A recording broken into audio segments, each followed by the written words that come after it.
Hey, I'm RyanBouce, and this is my coworker and friend AlanHardman. And today we're going to be talking about the road to open source, our road personally to putting something out into the open source field. Just as really quick as a starting question so that you know where we're starting with, who has actually hosted something on GitHub or put something up that they wanted to be open source?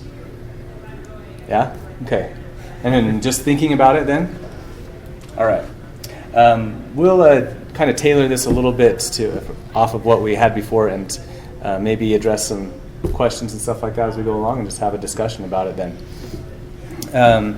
So let's kind of tell you about what we did. We started a open source project management project called PH Project, and you can find that at phproject.org. And we found that going through the process and doing that, we found a lot of benefits that happened to the company that we were working for, and also for us too. And that's kind of why we wanted to come here and share this topic today.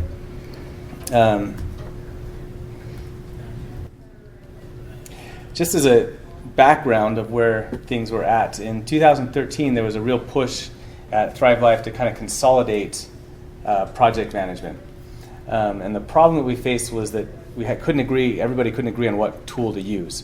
Developers, we kind of liked Redmine, and that's what we were using at the time. Alan can tell you a little bit about why we liked that. Yeah, so Redmine was really nice for developers because it had a whole lot of really powerful features for power users, people familiar with how to use their computers. It had some really nice filtering tools and a whole lot more advanced stuff that not the typical person would use, but were really nice to people who were familiar with how to work with more advanced software. Yeah, it had a wiki built into it. We enjoyed using the backlogs plugin that kind of managed us and our department in a more agile sense. Marketing, however, they liked Basecamp. And they liked Basecamp because it was simpler. And they could have long threads of conversations where they all uploaded files that were slightly changed a little bit sometimes. How do you like green? Oh, how about blue? How about fuchsia? And go on for days and days on these conversations and talk about projects. Then finally close that task and go on to the next one.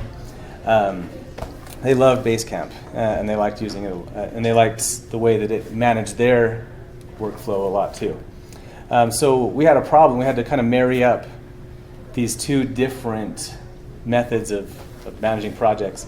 And so we looked at a lot of different ones. We looked at Jira. We looked at a project called Ice Scrum.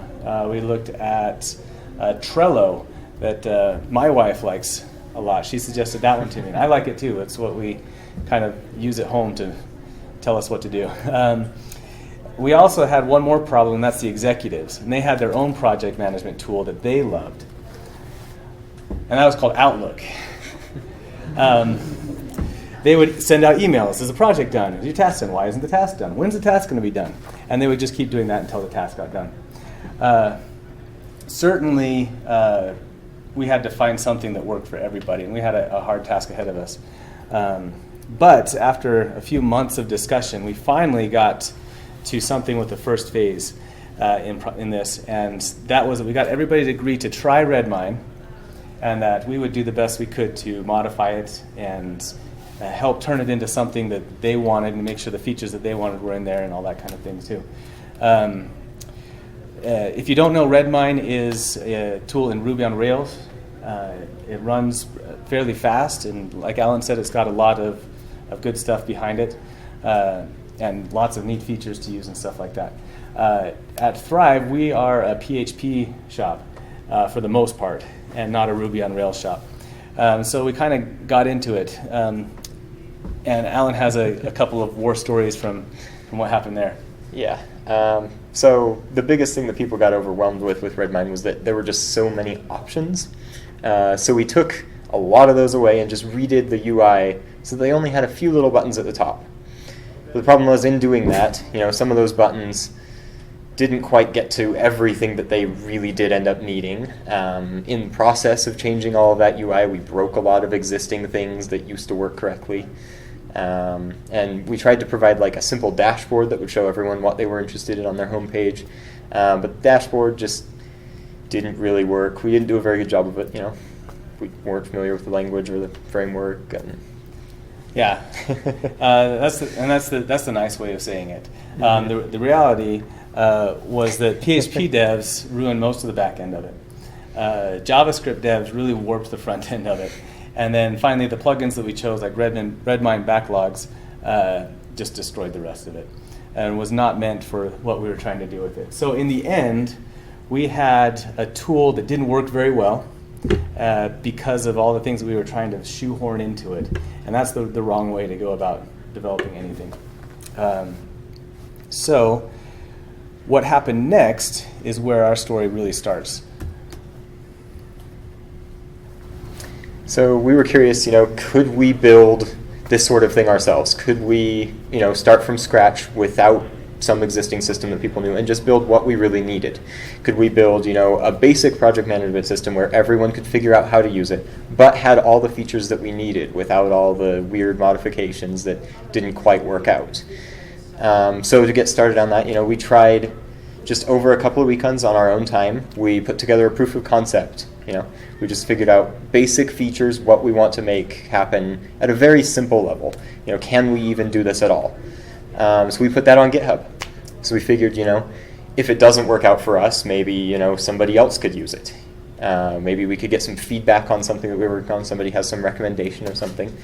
So it was a great way to get started, just get our basic idea out on GitHub so anybody could see what was going on with it. Exactly. And it was kind of a natural way to do things. We were a little worried that it wouldn't get accepted at all. And putting all the work into it that we did, we didn't want it to get lost and just have nothing happen to it. I wanted to pause right here for a minute and just get some feedback from you guys about projects that you may have started in your experience in trying to go through this process. And maybe we can share some of the things that we did and stuff like that too.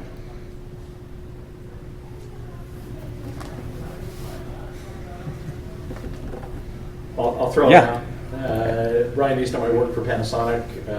In Japan, they're really big on Redmine.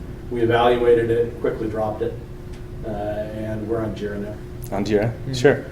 It's not easy to find something that's the right fit. So that's a great example. And you've got two different cultures and two great programs, and it just doesn't work for everybody.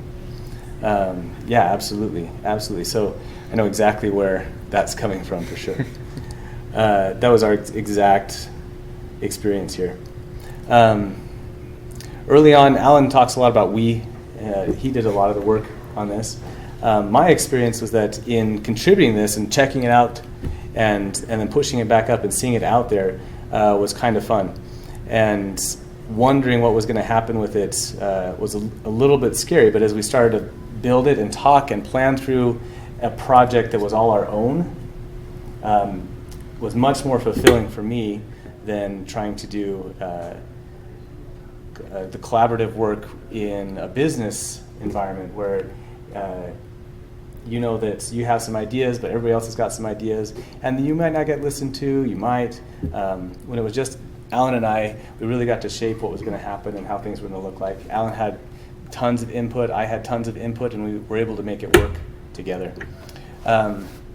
Finally, after a couple weekends, you had most of the bare bones of it together, and then another week after that with working together on stuff.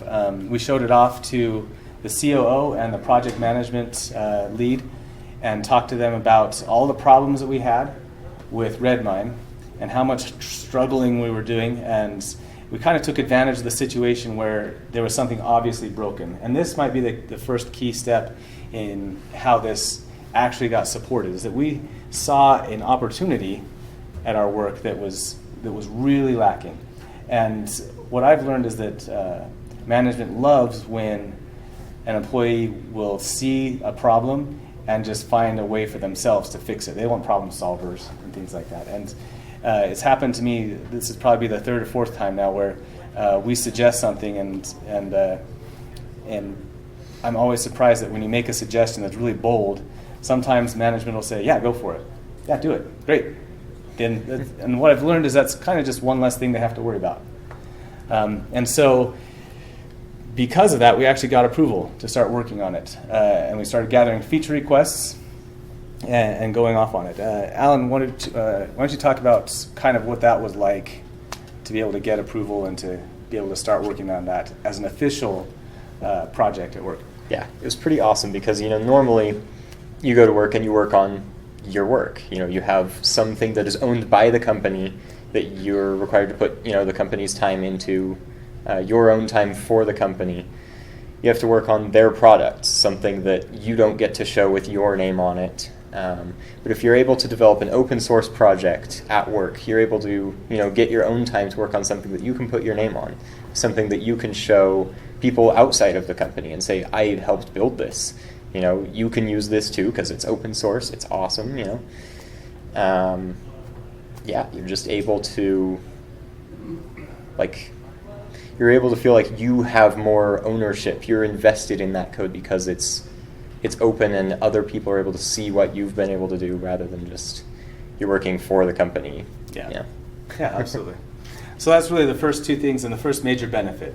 The first two things is really just find a problem and just seize that opportunity and make the suggestion that you can do something about it. The second thing is that you're going to have to invest some of your own work and thoughts into it on your own first, and management likes to see that kind of investment. And then finally, the first benefit is that now you've got ownership over something, and like Alan said, I've gotten more satisfaction and more pleasure in coding on PH Project than in anything I've done in a long time. Okay, so next part. Let's talk about some of the keys to getting this accepted by the entire company and not just the COO and the project manager who kind of liked it. The three things that we knew we had to do was to pick the right framework and the right code base. We had to start with the best features and be really picky about which ones we added first and what order we added them in. And then we had to be kind of slow about adding more users. We couldn't just go and dump it on everybody and say, here's this, great, have fun. So we really kind of took it slow, and we were able to have the opportunity to do that, which was nice. Let's start first and talk about the code base first.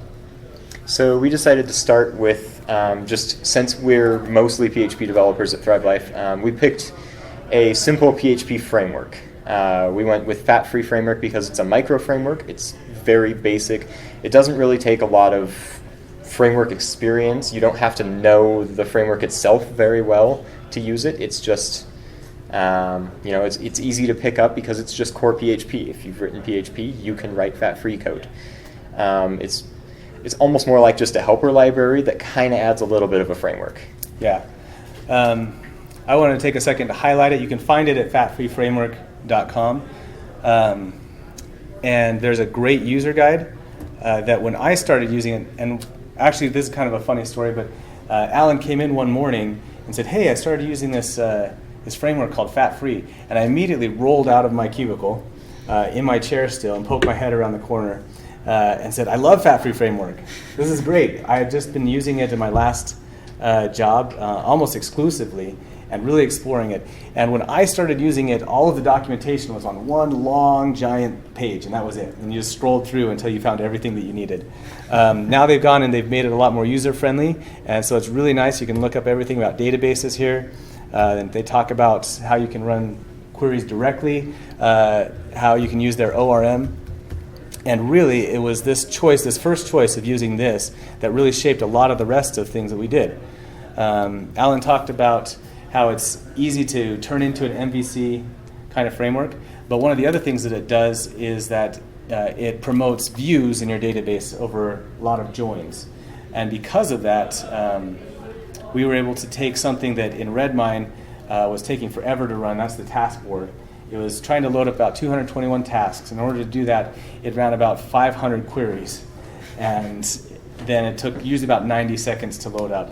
And we're really proud of the fact that the work that we've done and the way that we've got fat-free worked out now, that on our test servers, we still load up 221 tasks on our task board, but we do it in 19 queries, and it loads everything up in 76 milliseconds, which is a big improvement for us and something that people were really excited about. It was surprising how much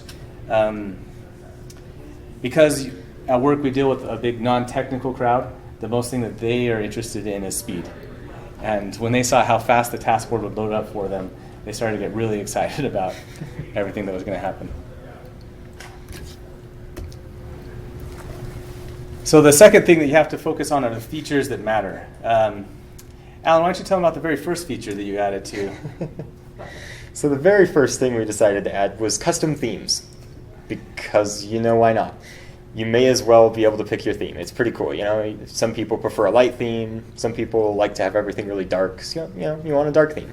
It's a terrible feature to start a project on, but I did it anyway because I like themes. And to be honest, this was before the prototype was developed. It's kind of the proof of concept stuff with fat-free framework that we were doing.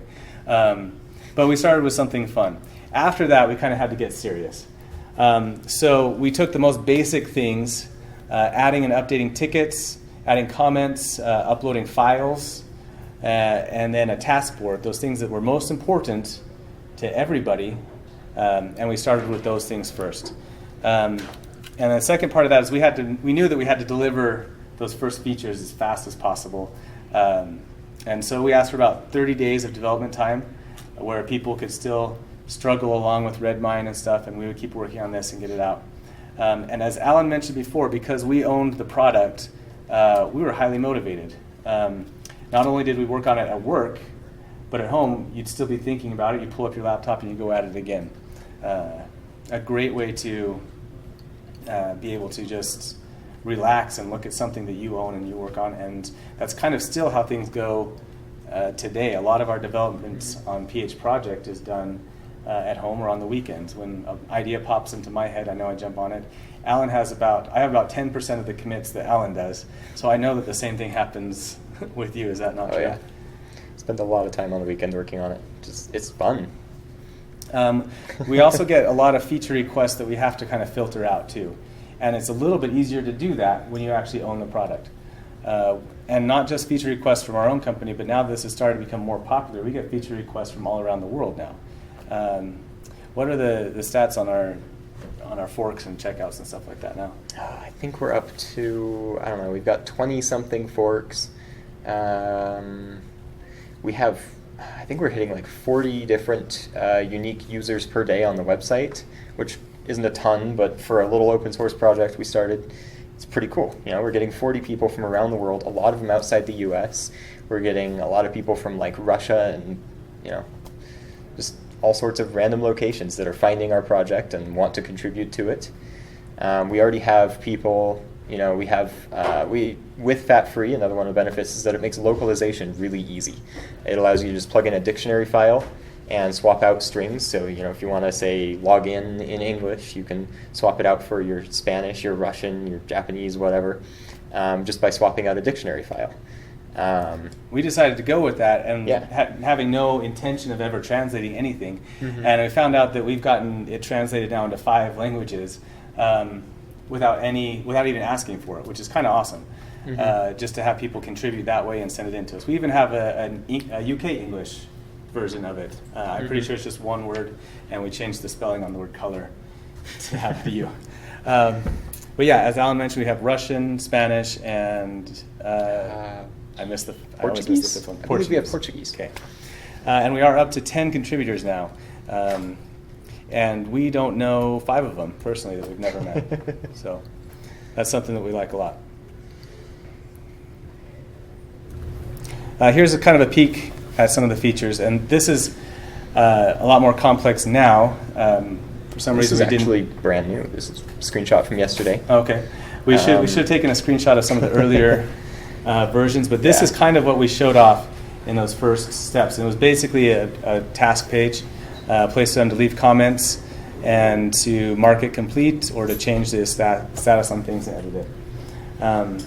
You can kind of see in looking at this why marketing liked it, in that we tried to keep things really simple and really big, like Basecamp. But at the same time, we left a lot of extra stuff for us that we would hide behind things or find ways to still keep that stuff in there. And we'll take a look at that more in just a minute. This part's really simple and kind of makes sense. I think we tried to roll things out on a small user-by-user base. We started with IT and marketing. That was about 15 users because we were kind of the power users in project management in the first place. Then rolled it out to customer service after we added in a feature to log tasks by email, just by sending it in, and then we'll IMAP into that. That's one of the features that I actually added. I'm kind of proud about.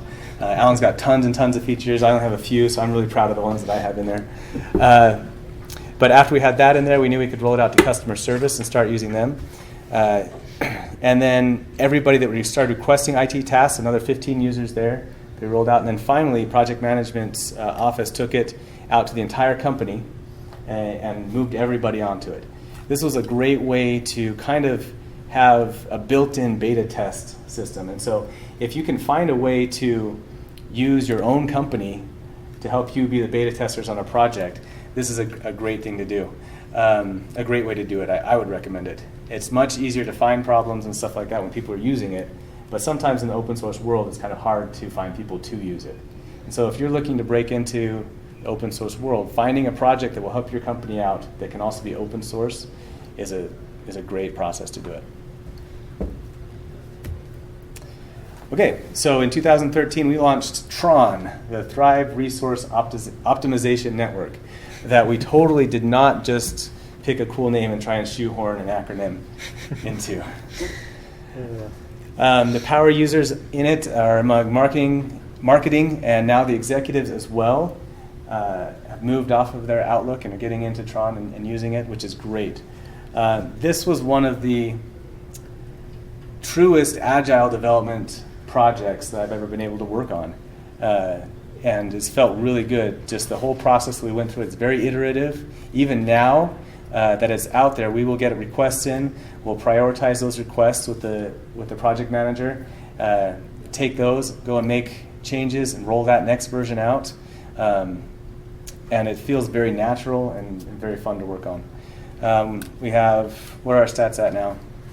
Now we have 100 users. We've got over 33,000 issues that we're tracking, 45,000 comments, 64,000 updates. It's able to track a lot of stuff. We've come really far with it, and we're really proud of it. So yeah, and it's more than we could ever have imagined it would have been when we first started. We figured a few projects and people would use it and like it, but to have everybody on it right now, and then also to see all of the people around the world who are checking it out and looking at it and responding back to us has been a great thing. So is Tron open source then? Yes, so Yes. PH Project is open source. Tron is what we call it in-house. Oh, okay. Mm-hmm. And it's just there so we can tell people to go put their ticket into Tron. Or go check Tron for your to see where this project's at and stuff. It's a lot easier to say there. But the open source version of the thing is called PH Project itself. I don't think there's actually any code difference between the two right now either. Except for the plugins, there's not. Plugins are all open source as well, though. They're all on GitHub as well. That's true. I was going to make a private one, but then I open sourced it. Yay me. Okay, so just so you can see where things are at. These are not direct quotes, but they're pretty much what people say about it. I'm pretty sure this first one is a direct quote. That's from Jenny, and she says that Tron makes everything awesome, which is great. Kathy in customer service says that we can communicate so much better now. We even have the COO who is able to make changes to the code base himself, even though he's not a PHP developer. One of the great things about Fat-Free and choosing this framework was that the templating system was very well documented and easy to use. And when you've got an executive who's grabbing onto it and actually wants to make some changes, that you're doing something right and you're on the right track. And then marketing really did think that Basecamp and moving from Basecamp would be totally impossible. I know Rachel told me that for sure. And now we've got Rachel and Scott and Eric and Brad and everybody using, and Kim, everybody using Tron and taking advantage of the same way that they did with Basecamp, which is the biggest win in all of this. We wanted to touch on just some pitfalls and some things that we did wrong, maybe in some cases, that we would probably try not to do again. first of all, doing this takes a lot of time. And maybe we didn't realize that all at front. Because when it did get close to the deadlines, it was the same as a regular project. Once you're sponsored and backed by the company, and they say, yeah, let's do this, let's get it done, it's no longer a hobby anymore. And it did get to the point where those, when we're getting to the end and we're about to show it off to people, we spent some late nights up and working on it. And so it's no picnic where it's like all la-di-da, this is paradise coding now and stuff like that. Yeah. Lots of time. Can you quantify that? How many man years do you think you have into it? How many man years do we have into it? Since 2003, and it was about this 2013, sorry. 2013, and it was right about this time when we finally released it out to everybody. So 2 years now.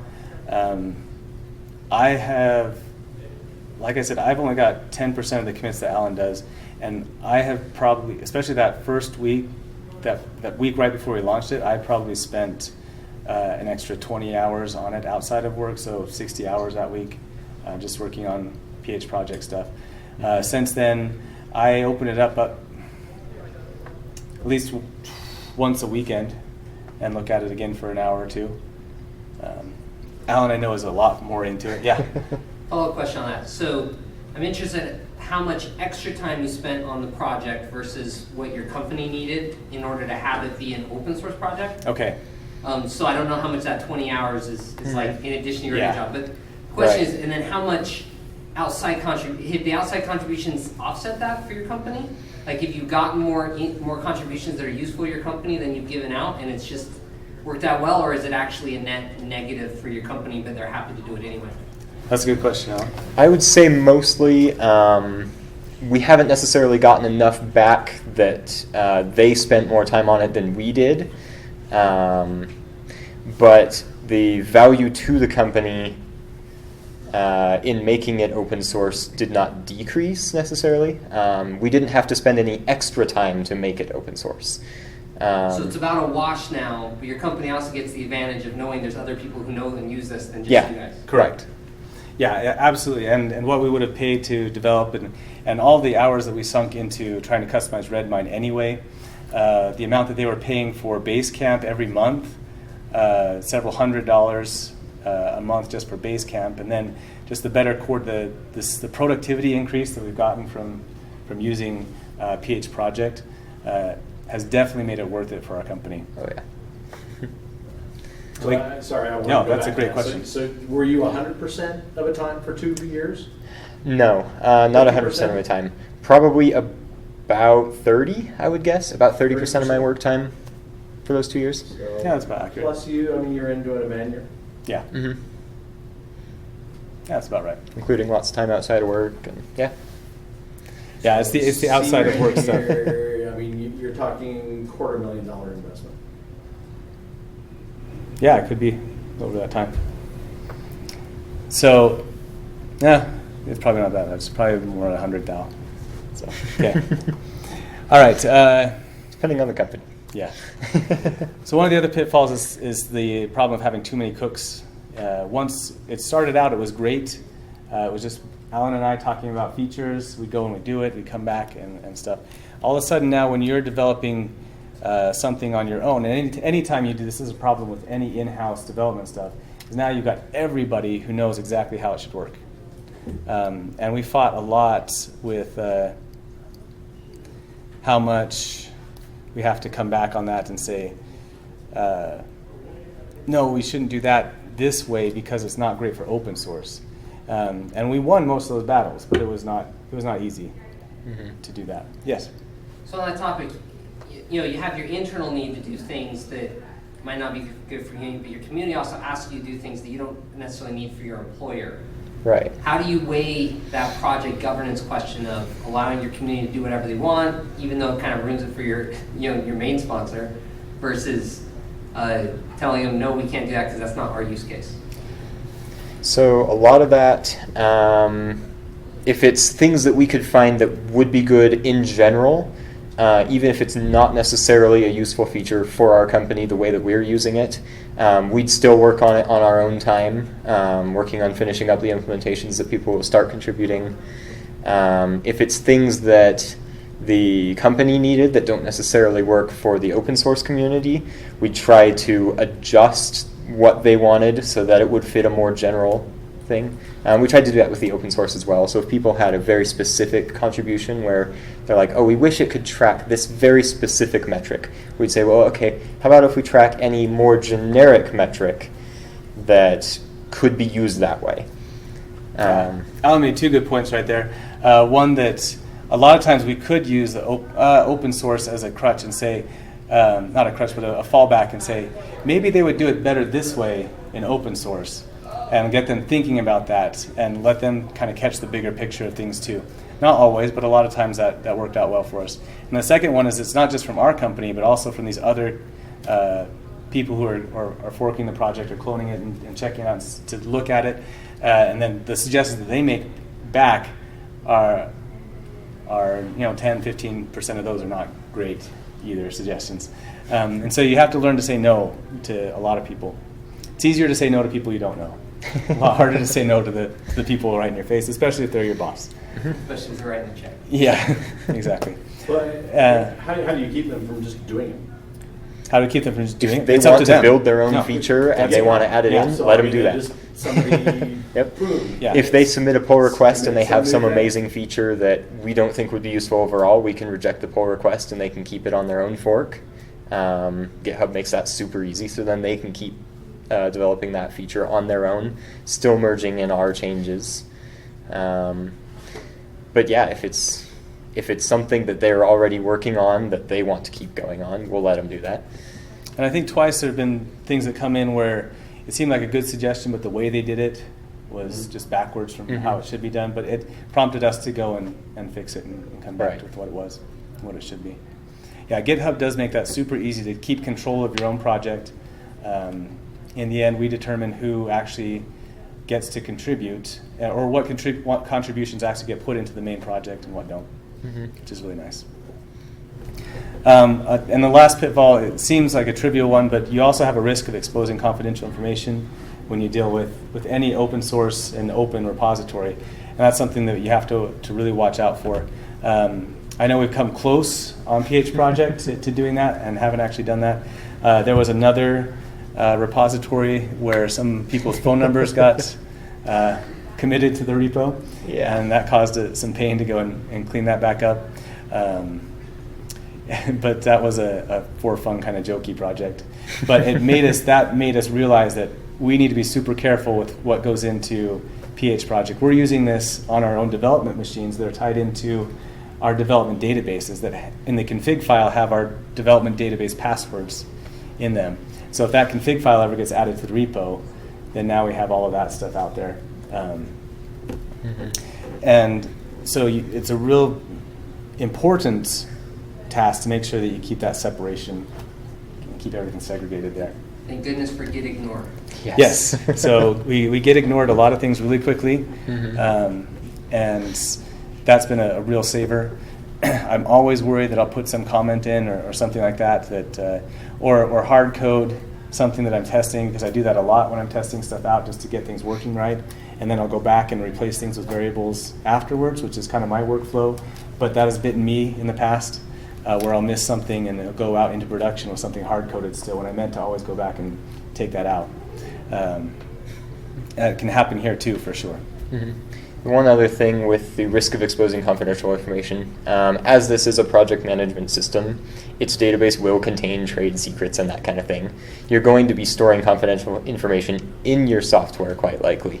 So you want to make sure, more for the users of your software than the developers a bit, but you want to make sure that you build your software secure so that, if we had used Redmine, most likely it's secure because a lot of people have been using it for a lot of time. I mean, it's got a weird code base, so it might not be, but But you can trust it's been out there and for so long that they focus on security. And we had to make that a big part of what we were doing too. Oh, I'm back on the wrong screen. It's stuck. Do we lose our internet connection? Okay, kind of wrapping things up, the intangible benefits of open sourcing in your actual company. More willing testers. People were really excited to try it out. They were kind of excited that we were building it. People kind of got excited about it being open source as well, and thinking about it in that frame of mind. You also have everybody else out in the world who might be interested in your project. Plenty of willing testers, and we get once every other week. It's probably about what I've seen, where we get an email from somebody that points out a bug and lets us go and fix it. Mm-hmm. And it's been really nice that way.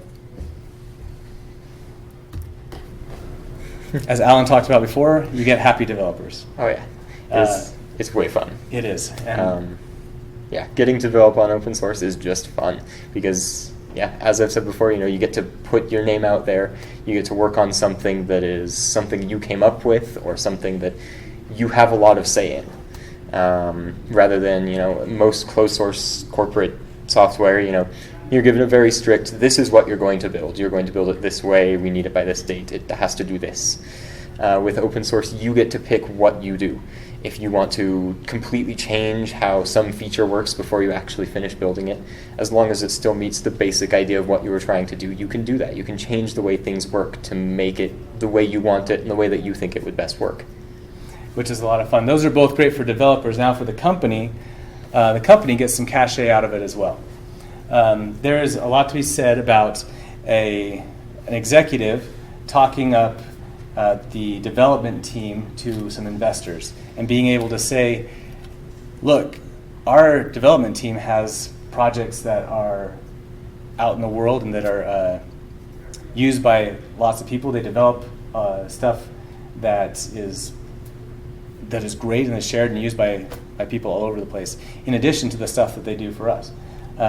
That the company can use that in, like I said, investors, for customers, for vendors, to be able to talk about the IT department in a different way, in a way that makes them sound prestigious and makes them sound competent at what they're doing, is something that's a little bit new for executives sometimes, but it's something that they like to do a lot.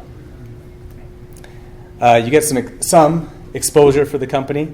Not a lot, but Thrive Life is on the PH Project website as somebody who's using this, and we get 20 or 30 links to our website probably every month or so.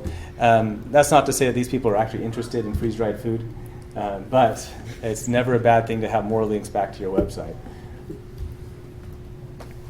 And then finally, one of the best intangible benefits of open sourcing is that for Alan, it gets him the Employee of the Year award for 2014. They really, really appreciated the extra work that we were doing on this. They appreciated how big of a contribution it made and how willing we were to go at it. And really, it's his work on PH Project that ended up getting him this. Not just and it's the extra work and all the stuff that he does at the office as well. But I know he was a lot more willing to and happy as a developer because he also had this extra stuff that he was able to do that was all his own. Oh yeah. So good job. Okay, Alan, why don't you talk about the kind of future of the PH Project? So PH Project is, it's built-in fat-free, uses Bootstrap for the styles, which is awesome. Allows us to easily switch out themes and things, like, theme switcher, first feature.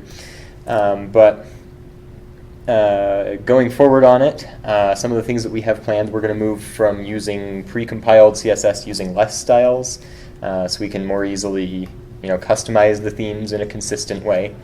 Because we do need some custom CSS on top of Bootstrap, as amazing as it is. We're also going to be adding, what was the other? There was another big.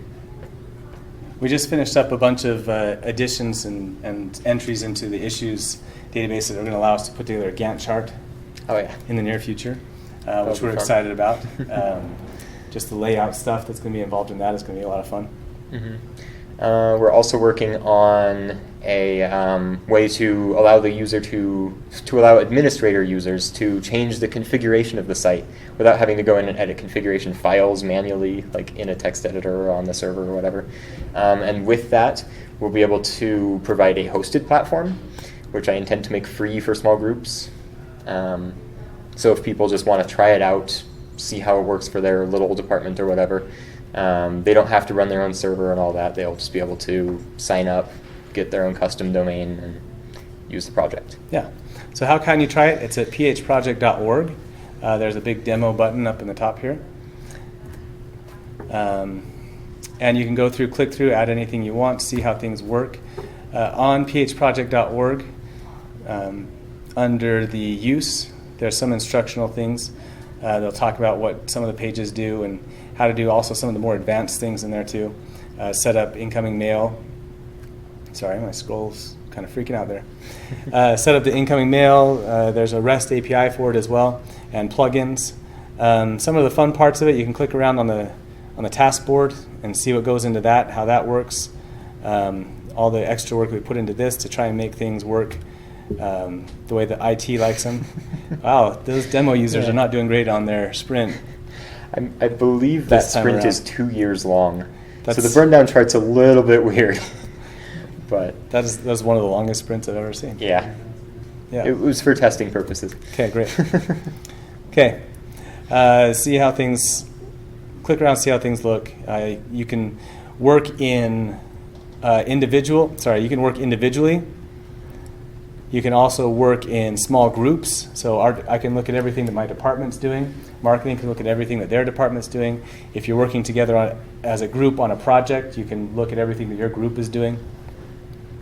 And then you can see everything in the world right now as well, which is another feature we're adding in soon, and that's a privacy feature to be able to make tasks private to certain groups and things like that as well.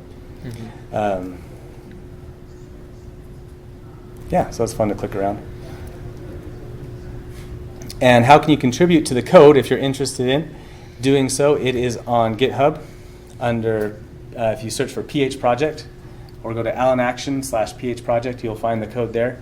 And let's get back to it. Including a README that will go through the installation and all the things for that for it. It runs on a typical LAMP stack where you can replace the A with N and still get the same stuff out of it. So at work we run it on Linux, Nginx, PHP, and MySQL. It'll also work with Apache really easily. Any other tricks to installing it or anything like that? It's fairly straightforward. You basically just go in, you either download the zip or clone the repo.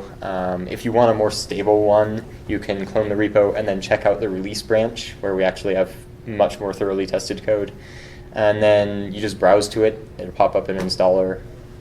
Everything from there is handled. Once you've created a database on your end, then yeah.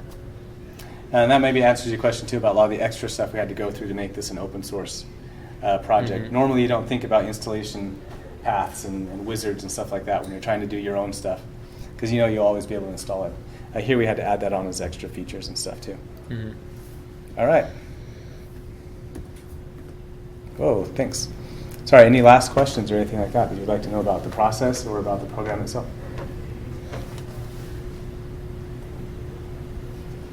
All right, well, thanks a lot. This is us. I'm on Twitter at RyanBouce. Alan is on Twitter at AlanAction, and you can find us on GitHub and on PH Project as well. And these slides will be up on the joined in link for this talk after today. Mm-hmm. We'd love feedback too. So. Thanks.